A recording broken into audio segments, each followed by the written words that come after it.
ఒకానొక టైంలో కళ్యాణ్ గారు కూడా మా మదర్ సెట్కి వచ్చినప్పుడు మీ అమ్మాయి ఈ సీన్ చాలా బాగా చేశారు, మీ అమ్మాయికి మంచి ఫ్యూచర్ ఉందని మా అమ్మగారితో కళ్యాణ్ గారు చెప్పారు.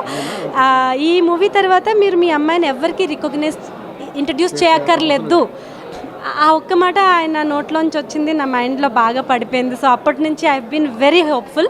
దేవుడే వరమిచ్చే, దేవుడే దీవెనిచ్చేస్తే ఇంకా మనకి ఎక్కడ ఆగదు కాళ్ళు. యా, పవన్ కళ్యాణ్ గారితో ఫస్ట్ టైమా నటించడం? ఫస్ట్ టైం అండి. ఎలా ఫీల్ అవుతున్నారు? చాలా హ్యాపీ ఫీల్ అవుతుంది, ఎందుకంటే వి గ్రూ అప్ కదా. ఇప్పుడు ఖుషి వచ్చినప్పుడు I was in a very tender age in school, so we grew up watching his films.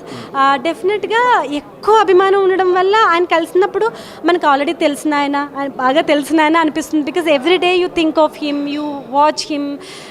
మీ మనసులో ఉన్న ప్రేమ వల్ల మీకు ఆల్రెడీ ఆయనతో వర్క్ చేసినట్టుగానే ఉంటుంది. బట్ ఆయన్ని పక్కన పెట్టుకొని డల్గా ఉండడము, నీరసం షాట్లు చేయడము, ఏడవడము కష్టం, ఎందుకంటే లోపల ఎంతో ఎక్సైట్మెంట్ బయటకు వస్తూ ఉంటుంది. దాన్ని కంట్రోల్ చేసుకుని ఆ ఫ్యాన్ గర్ల్ని మనసులోనే చంపేసి మన యాక్టర్ని బయటకు తీసుకురావడం చాలా కష్టం.